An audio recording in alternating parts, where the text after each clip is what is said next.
मायावती जी को लेकर के स्वामी प्रसाद मौर्य ने कर दिया बड़ा ऐलान। 2027 के चुनाव से पहले बीजेपी सपा की बढ़ गई टेंशन। जी हाँ, नमस्कार साथियों, आप देख रहे हैं अपने यूट्यूब चैनल बहुजन दस्तक 24। चैनल पर आप नए हो तो चैनल को जरूर सब्सक्राइब करें। स्वामी प्रसाद मौर्य ने तीसरा मोर्चा बनाकर पंचायती चुनाव लड़ने का ऐलान किया है। उन्होंने मायावती को बेहतरीन मुख्यमंत्री बताया और उन्होंने कहा कि लेकिन अब वे बदल गई हैं। मौर्य ने 2027 में भाजपा की विदाई को लेकर के भविष्यवाणी कर दी है। पहले बहुजन समाज पार्टी, फिर भाजपा और उसके बाद सपा जैसी पार्टियों से किनारा करने के बाद स्वामी प्रसाद मौर्य ने तीसरा मोर्चा बना लिया है और अपनी पार्टी की मजबूती के लिए लगातार यात्रा कर रहे हैं। स्वामी प्रसाद मौर्य का दावा है कि उनकी पार्टी आगामी पंचायती चुनाव लड़ेगी और इसके लिए उन्होंने अपने कार्यकर्ताओं को खुली छूट दे रखी है। इन सबके साथ ही स्वामी प्रसाद मौर्य ने पूर्व सीएम एवं बसपा प्रमुख बहन मायावती जी को लेकर कुछ ऐसा कह दिया जिससे अन्य राजनीतिक दलों की धड़कन बढ़ना लाजमी है।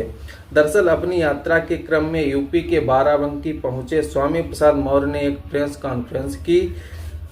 कॉन्फ्रेंस में कहा कि मेरे लिए कुर्सी और पद का कोई मायने नहीं है। मैंने सपा छोड़ी, भाजपा छोड़ी, क्योंकि विचारधारा का महत्व जरूरी है। यही नहीं, उन्होंने कहा कि स्वामी प्रसाद के चलते सपा ने बाबा साहब के महत्व का जाना, उसके पहले सपा उनके नाम का महत्व नहीं जानती थी। भाजपा को ललकारते हुए स्वामी प्रसाद मौर्य ने कहा कि 2027 में जब स्वामी प्रसाद मौर्य खुद मैदान में होंगे तब सपा और भाजपा को पता चलेगा आटा दाल का भाव क्या होता है। बाराबंकी पहुंचे स्वामी प्रसाद मौर्य का कार्यकर्ताओं ने किया स्वागत। भीड़ ने भव्य स्वागत किया, जिसमें समर्थकों की भीड़ देखकर स्वामी प्रसाद मौर्य गदगद हो उठे।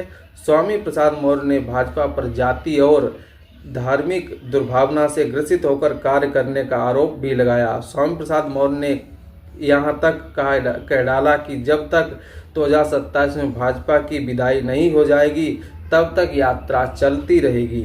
बाराबंकी पहुंचे स्वामी प्रसाद मौर्य ने बसपा प्रमुख मायावती जी को लेकर के कहा कि बसपा प्रमुख मायावती अब तक की सबसे बेहतर मुख्यमंत्री रही हैं। उनके कार्यकाल में कानून का राज था, जिसकी गूंज प्रदेश ही नहीं पूरे देश में थी। हालांकि अपनी ही बात में उन्होंने ये जरूर कहा कि अब बहन जी वो नहीं रही जो पहले थीं।